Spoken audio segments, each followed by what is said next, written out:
Dorothy said it best. There's no place like home, especially our homes here in Western PA. Yeah, in fact, Pittsburgh was recently named one of the most affordable metros in the entire nation.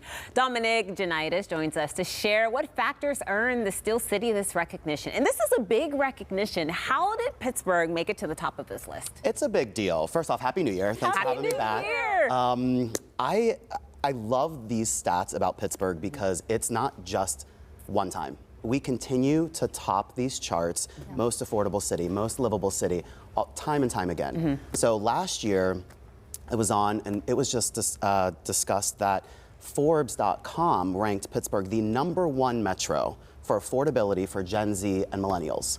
And then we're also the top 5 most affordable metros, where 70% of our population here can purchase a home at the median the average price of about $260,000 with only about $60,000 as an annual salary. So it's a huge deal for Pittsburgh. And we have a lot of things here that contribute to that. How does that position us, though, going into 2025? Because I think when people hear this, if you have outsiders who can work anywhere, they may say, oh, okay, well, Pittsburgh might be a great place for me to move to if I'm doing remote work. So does this put us in a better spot, climbing the ranks to this level? Absolutely. I mean, it's a great question because when you look at Pittsburgh comparatively to the national averages, national median home price was about $455,000 going into Q4 last year.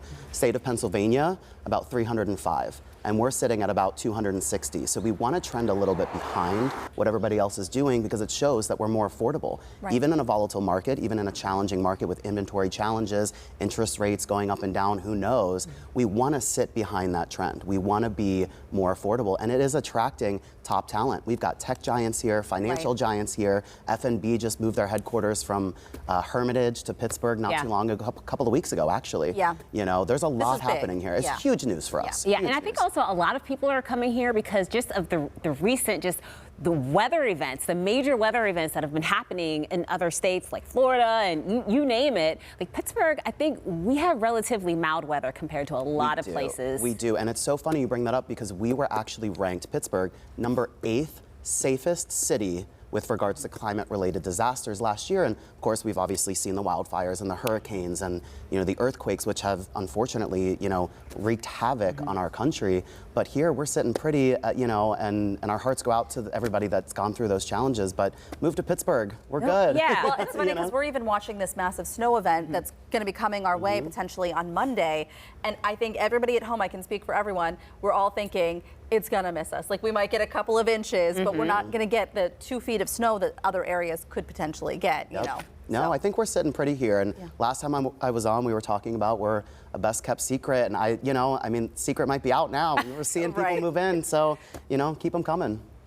Let's talk about buying or renting, because I think a lot of people are still facing that challenge. They may not have what they need yet for the down payment. And I think interest rates, we're still kind of watching to see what's going to happen this next year.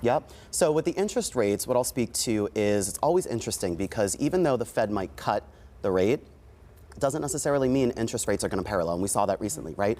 So we see maybe even seen some creep back up. So what I always tell people, if it's your time to buy, talk to a realtor, talk to your attorney, talk to your realtor glam squad, as I like to call them, financial advisor, someone who lets you know if you're in the position to buy.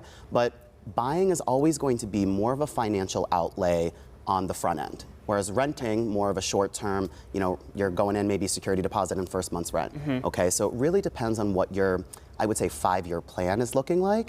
If you are going to stay in a property for more than 5 years and you're able to purchase a home, I think purchasing is the way to go because your mortgage rates right now, or I'm sorry, your mortgage payments probably setting around $1,500 for a 3-bedroom, 2-bath, maybe at $260,000.